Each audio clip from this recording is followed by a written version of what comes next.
ओम श्री परमात्मने नमः। अध्याय 8। अक्षर और ब्रह्म शब्द परमात्मा के निर्गुण निराकार, सगुण निराकार और सगुण साकार इन तीनों स्वरूपों का ही वाचक है। इन तीनों में से किसी स्वरूप का चिंतन करने से परमात्मा के साथ योग यानी संबंध हो जाता है। अतः इस अध्याय का नाम अक्षर ब्रह्म योगो रखा गया। इस अध्याय में 28 श्लोक हैं। अंत काले च मामेव स्मरन् मुक्त्वा कलेवरम यह प्रयाति समद्भावम याति नास्त्यस्य संशय। इसका अर्थ है कि जो मनुष्य अंत काल में भी मेरा स्मरण करते हुए शरीर छोड़ता है तो वो मेरे को ही प्राप्त होता है, इसमें कोई संदेह नहीं है। इस अध्याय में भगवान कहते हैं कि मनुष्य को अपने जीवन में प्रभु का भजन साधन करके अपना उद्धार करने का अवसर दिया था, पर इसने कुछ नहीं किया। अब अंत समय में कुछ भी साधन करने में समर्थ है, तो अंत समय में बस मेरे को याद कर ले तो ही उसे मेरी प्राप्ति हो जाएगी। भगवान ने इस मानव शरीर को एक विशेष छूट दी हुई है कि मरणासन व्यक्ति का पूरे जीवन भर कैसा भी आचरण रहा हो, उसके कैसे भी भाव रहे हों, किसी भी तरीके का उसने जीवन जिया हो, लेकिन अंत काल में वो भगवान को याद कर ले तो उसका कल्याण हो जाएगा। तभी भगवान को इस जीव को मनुष्य शरीर देना और इस जीव को मनुष्य शरीर लेना दोनों ही सार्थक हो जाएंगे, परंतु वो अपना उद्धार किए बिना ही आज इस दुनिया से जा रहा है, विदा हो रहा है। तो हर एक मनुष्य को सावधान होने की जरूरत है कि वो हर समय भगवान का स्मरण करे, कोई समय खाली ना जाने दे, क्योंकि अंतकाल का पता नहीं कि वो कब आ जाए।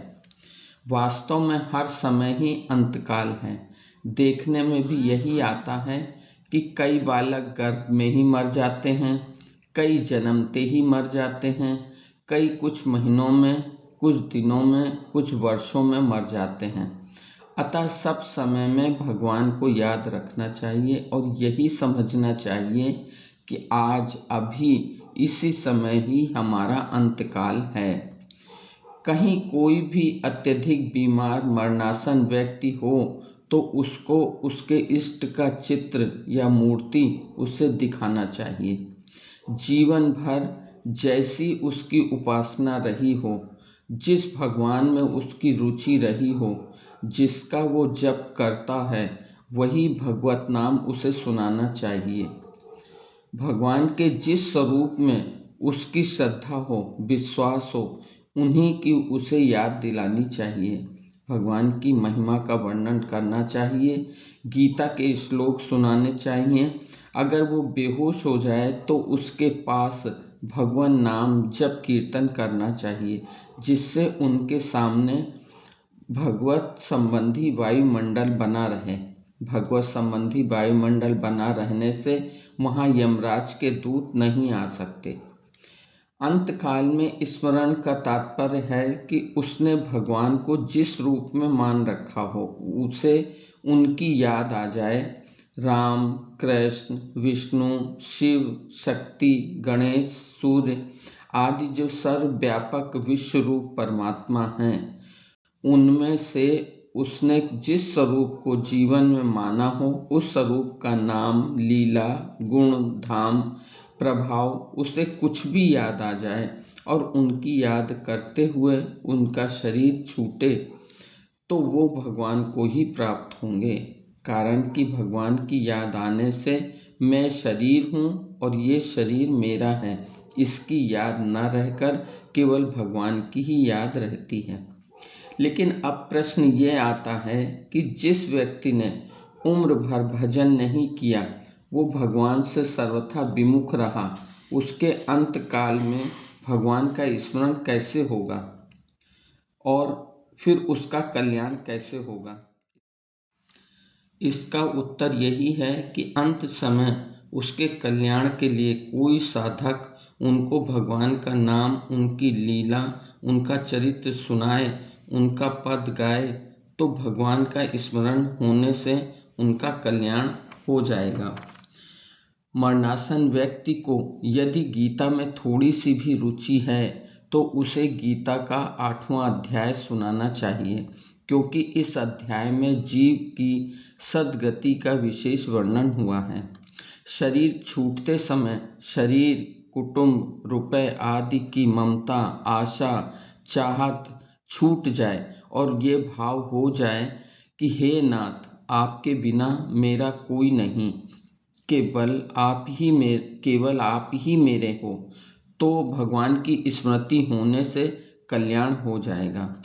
ऐसे ही कोई साधक किसी प्राणी, जीव जंतु के मृत्यु के समय उसका कल्याण हो जाए, इस भाव से उसको भगवत नाम सुनाता है, तो नाम के प्रभाव से उस प्राणी का कल्याण हो जाता है।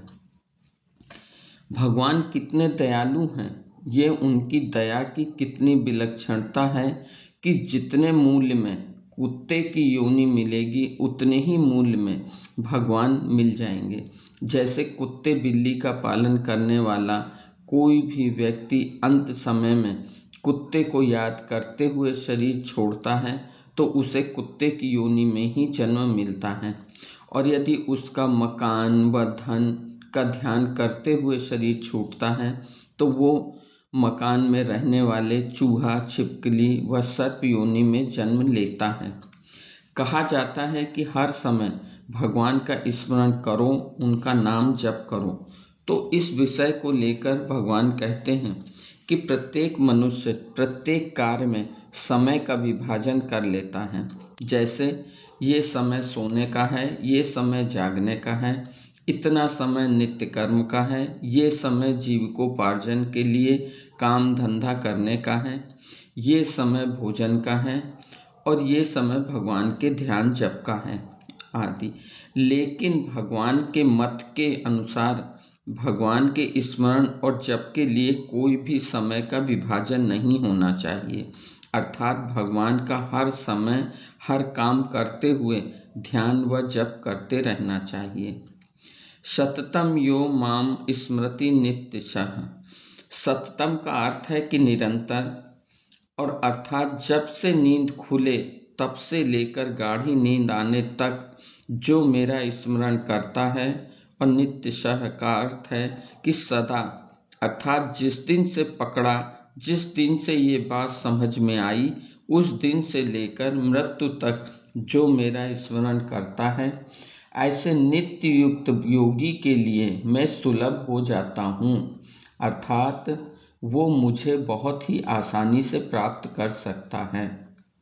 जिस प्रकार एक बेटी की शादी होने पर और उसे हर समय अपने ससुराल का ही ध्यान रहता है, उसी प्रकार हम भगवान को तत्व से जान लें अथवा भगवान में प्रविष्ट हो जाएं, तो फिर हमारा पुनर्जन्म नहीं होगा। पुनर्जन्म का अर्थ है कि फिर शरीर धारण करना, वह शरीर चाहे मानव का हो, पशु पक्षी का हो या कीट पतंगों का, उसे धारण करने में कष्ट ही कष्ट है, दुख ही दुख है, अर्थात पुनर्जन्म दुखों का घर है। मरने के बाद प्राणी अपने कर्मों के अनुसार जिस योनि में जन्म लेता है, वहाँ जन्म के समय जेल से बाहर आते समय उसे वैसा ही कष्ट होता है जैसा शरीर से चमड़ी उतारते समय होता है। उस समय वो भगवान को याद करता है, प्रभु मेरे कष्ट दूर करो, मैं आपको याद करूँगा। लेकिन बाहर आते ही संसार में इतना खो जाता है कि भगवान को भूलकर संसार को ही सब कुछ समझने लगता है। कर्मों के फल में दृष्टांत बताते हैं कि गांधारी और धृतराष्ट्र ने गोविंद से पूछा कि आपने मेरे 100 पुत्रों को क्यों मारा। तो कृष्ण ने उत्तर दिया कि 100 वर्ष पहले आप एक राजा थे और आपने हंस के 100 बच्चों का शिकार करके मारा था। तो हंस ने यही श्राप दिया था कि जिस तरह हमें बच्चों का दंश झेलना पड़ रहा है, उसी तरह आपको भी झेलना होगा। और ये दंश हर जन्म में भी झेल सकते थे, उससे तो अच्छा है कि एक ही जन्म में झेलना पड़ा। जिस समय मृत्यु आती है, उस समय हजारों लाखों करोड़ों बिच्छू के काटने जैसा कष्ट होता है। कफ वात पित्त सब बिगड़ जाते हैं, जीवात्मा का आकर्षण होता है, हर नस नाड़ी फटती है। ये क्रिया हर जीव के साथ होती है। ऐसे समय में भगवान का स्मरण कैसे हो, नाम जप कैसे हो? लेकिन मनुष्य जीवन भर भगवान का स्मरण करता आया है, गलत आचरण से दूर रहा है, तो उसका जब भी कभी भी अंतिम समय आता है तो भगवान उसका चिंतन स्वयं बन जाते हैं। प्रेमानंद जी ने इसी विषय पर बोला है कि जिस समय हमारा शरीर पूरा होने को होता है, उस समय अंतःकरण में बड़ी घबराहट होती है, बड़ी व्याकुलता होती है, अंतःकरण को बहुत तकलीफ होती है। आपकी जहाँ कहीं भी थोड़ी सी भी प्रियता रही हो, चाहे वो बैंक बैलेंस में हो, पुत्र में हो, पति में हो, पत्नी में हो, परिवार में हो, या जो भी अशुभ कर्म किए हों, वो सब चलचित्र की तरह आपके सामने सीन आने लग जाएंगे और उसी सीन के साथ आप अपना शरीर छोड़ेंगे तो आपका दूसरा जन्म उसी में ही होगा। यह इसलिए कि कभी प्रभु का आश्रय नहीं लिया, कभी उत्तम भजन नहीं किया।